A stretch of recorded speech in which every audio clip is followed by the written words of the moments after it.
Islamic মর্গেজের জন্য আপনার Islamic মর্গেজের সাথে মেইন মর্গেজের বা আপনার কনভেনশনাল মর্গেজের পার্থক্যটা কি? মেইন যে পার্থক্যটা আমরা দেখি। আমি এখানে ইউজুয়ালি যেটা বলি যে আপনার ইসলামিক মর্গেজ আর কনভেনশনাল মর্গেজের মধ্যে ডেফিনিটলি বা অবশ্যই এখানে পার্থক্য আছে। এটা যদিও বাহ্যিকভাবে দেখা যায় যে আপনি একটা বাড়ি কিনতেছেন, ডিপোজিট দিতেছেন, আপনার ইনকামের উপর নির্ভর করে রেসিডেন্সিয়াল মর্গেজ হইতেছে, অথবা আপনার রেন্টের উপর নির্ভর করে আপনি বাই টু লেট মর্গেজ পাচ্ছেন। রিগার্ডলেস অফ দিস থিংস, আমার কথা শুনতে পাচ্ছেন? হ্যাঁ, শুনতে পাচ্ছি, স্পষ্ট শুনতে পাচ্ছি।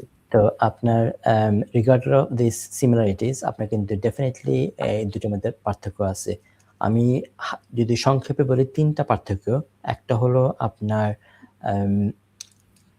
কনভেনশনাল ব্যাংকগুলো আর আপনার ইসলামিক ব্যাংকগুলোর যে সোর্স অফ ফান্ডিং, এই ফান্ডিংটাই কিন্তু আপনার একটু ডিফারেন্ট ওয়েতে আসে। কনভেনশনাল ব্যাংকগুলো কিন্তু যে কোনো জায়গা থেকে তারা ফান্ডিং নিতে পারে, ইন্টারেস্ট দিয়ে তারা পেনশন ফান্ড থেকে, হেলথ ফান্ড থেকে নিতে পারে, তারা অন্য যে কোনো ফান্ড থেকে টাকা নিয়ে তারা কিন্তু সেটা মর্গেজে আপনি খাটাতে পারে টাকাটা। কিন্তু ইসলামিক ব্যাংকগুলো কিন্তু যেখান থেকে টাকা আনে সেখান থেকে তারা কিন্তু ইন্টারেস্ট দিয়ে আনে না, বা তাদের কিন্তু কিছু লিমিটেশন আছে যে এইসব জায়গা থেকে তারা টাকা আনতে পারে না। সো একটা জিনিস প্রথমে আমরা ক্লিয়ার করতেছি যে তাদের সোর্স অফ ফান্ডিংটা কিন্তু লিমিটেড। সেকেন্ড একটা হইতেছে যে আপনার ইসলামিক মর্গেজ যে এইসব ব্যাংকগুলো দিচ্ছে সেখানে কিন্তু আপনার তাদের শরিয়া জ্ঞান সম্পন্ন আলেম বা স্কলার থাকে, যারা আসলে এটা ফোরসি করে। তো সাধারণ মানুষের পক্ষে কিন্তু আসলে এটা বোঝা সম্ভব না যে এখানে কি স্ট্রাকচারটা ইউজ করা হইতেছে বা এখানে কেন এটা আমি ইসলামিক বলতেছি। কিন্তু যখন আমরা জানি যে এখানে একজন আলেম আছেন বা স্কলার আছেন, উনি এটা পুরো জিনিসটা দেখে তারপর উনি ফতোয়া দিতেছেন অথবা ভার্ডিক্ট দিতেছেন যে হ্যাঁ, আমি মনে করতেছি যে এটা ইসলামিক প্রিন্সিপাল মেনেই আসলে এই ব্যাংকে ফান্ডিং করা হইতেছে।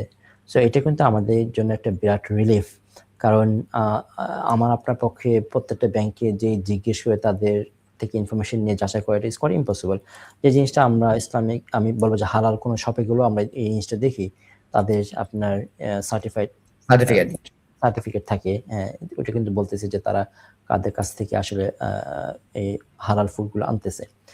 আর ৩ নাম্বার একটা জিনিস, সেটা হলো আপনার লিগ্যাল স্ট্রাকচার, অর্থাৎ আপনার পেপারওয়ার্ক যেগুলো তৈরি করা হয় আপনার ইসলামিক মর্গেজের ক্ষেত্রে, এটা slightly different than the conventional মর্গেজের ক্ষেত্রে।